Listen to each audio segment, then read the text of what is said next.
નમસ્કાર, હું છું વિક્રમ વકીલ અને તમે જોઈ રહ્યા છો હોટલાઇન ન્યૂઝ.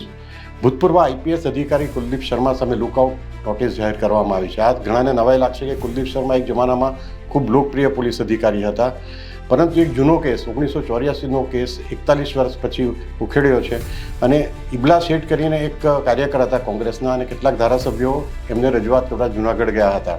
એ વખતે આઈપીએસ અધિકારી કુલદીપ શર્માની પોસ્ટિંગ જૂનાગઢ હતું અને એમ કહેવાય છે કે એવો ફરિયાદ પણ થઈ છે કે કુલદીપ શર્માએ એમને ગોંધીને એક રૂમમાં ઇબલા શેઠને ખૂબ માર માર્યો હતો. હવે ઇબલા શેઠ તો આજે જીવતા નથી, પરંતુ એમના પુત્રએ આ ફરિયાદ દાખલ કરી છે અને એ ફરિયાદમાં નીચેલી કોર્ટે એમને 3 મહિનાની સજા પણ કરી છે, પરંતુ એવો સજા થયા પછી હાજર થતા નથી કોર્ટમાં કે પોલીસના નોટિસનો પણ જવાબ આપતા નથી, એટલે એમની શોધખોળ ચાલુ છે અને એરપોર્ટ પર પણ એલર્ટ કરવામાં આવ્યું છે. આ એક ખૂબ જ ચોંકાવનારી ઘટના એટલા માટે છે કે કેટલાક આઈપીએસ અધિકારીઓ એવું માની રહ્યા છે કે મોદી સરકારના ભૂતકાળમાં પણ જે આઈપીએસ અધિકારી જેમ કે સંજીવ ભટ્ટને જેલની સજા થઈ, તો એ લોકો વીણીને સિલેક્ટેડ એવા અધિકારીઓ પર કાર્યવાહી કરે છે કે જેમને કદાચ સરકાર સાથે બહુ સારું બન્યું નહોતું, કે જેમણે સરકાર સામે વાંધો ઉઠાવ્યો હતો. કુલદીપ શર્મા પણ આમાંના જ એક છે.